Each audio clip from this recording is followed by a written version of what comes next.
पिछली वीडियो में हमने डिस्कस किया कि मैरिज क्या है।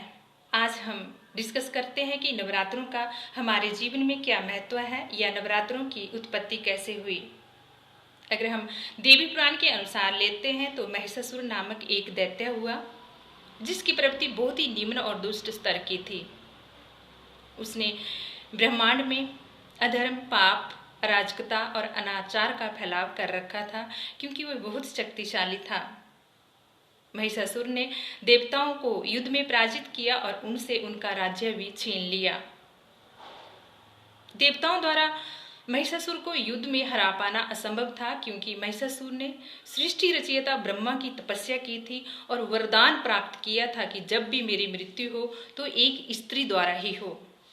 इसलिए उसे युद्ध में हरा पाना असंभव था। जब देवता युद्ध में पराजित हो गए तो वे भगवान विष्णु की शरण में गए और उससे कारण जानना चाहा कि महिषासुर का अंत कैसे होगा। भगवान विष्णु ने बताया क्योंकि महिषासुर सभी विद्याओं में निपुण है, शक्तिशाली है, इसलिए उसके अंत के लिए भी हमें एक महाशक्तिशाली और सभी विद्याओं में जो निपुण हो ऐसी स्त्री की उत्पत्ति करनी पड़ेगी। इसलिए ब्रह्मा, विष्णु और महेश तीनों ने अपने प्रकाश द्वारा या यूं कह लीजिए कि अपने तेज द्वारा एक महाशक्तिशाली स्त्री की उत्पत्ति की जो आदि दुर्गा, आदि शक्ति, माँ भगवती, जगदम्बा इत्यादि कई नामों से इस ब्रह्मांड में अस्तित्व में आई। जब इस महाशक्ति का उत्पादन ब्रह्मा, विष्णु, महेश द्वारा किया गया तो वे शक्ति महिषासुर से युद्ध करने के लिए उसके राज्य की ओर चल पड़ी।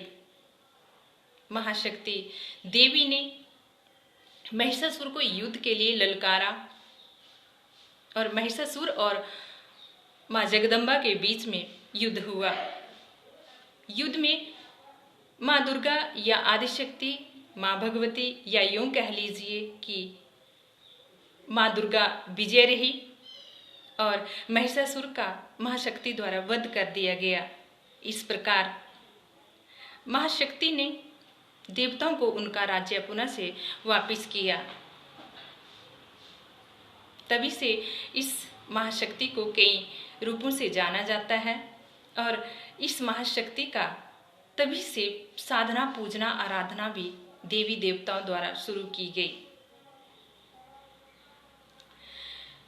इस प्रकार इसके अतिरिक्त अगर हम किसी अन्य वे से एक्सप्लेन करना चाहें तो इसे हम ऐसे भी कह सकते हैं कि नवरात्रों में माँ दुर्गा के नवरूपों का पूजन किया जाता है क्योंकि आदि शक्ति के नवरूप बताए गए हैं और प्रत्येक दिन माँ दुर्गा के प्रत्येक एक रूप की पूजा की जाती है। नवरूपों में शैलपुत्री, ब्रह्मचारिणी, चंद्रघंटा, स्कंद माता, कात्यायनी, महागौरी, कालरात्रि, सिद्धिदात्री आदि रूप प्रसिद्ध हैं।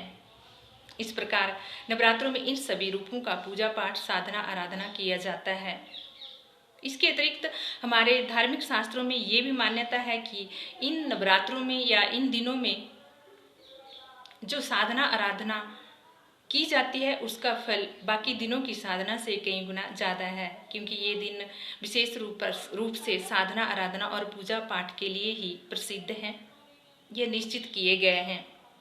नवरात्रे देश के कोने कोने में मनाए जाते हैं और लगभग सभी द्वारा मनाए जाते हैं।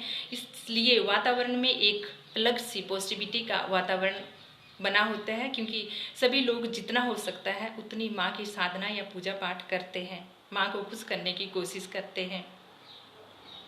ये माँ की साधना आराधना हमें अंतःकरण से शुद्ध करती है और हमारे विचारों में पवित्रता भी लाती है। इसके अतिरिक्त ये जो साधना हम करते हैं ये हमें एक अनसीन सुपर पावर से भी हमें जोड़ने की कोशिश करती है क्योंकि हम ये तो जानते हैं कि कोई ना कोई पावर इस सृष्टि को संचालित कर रही है या इस सृष्टि के संचालन में ईश्वरीय सत्ता का हाथ है। इसलिए हम उस नेचुरल पावर से भी जुड़ते हैं।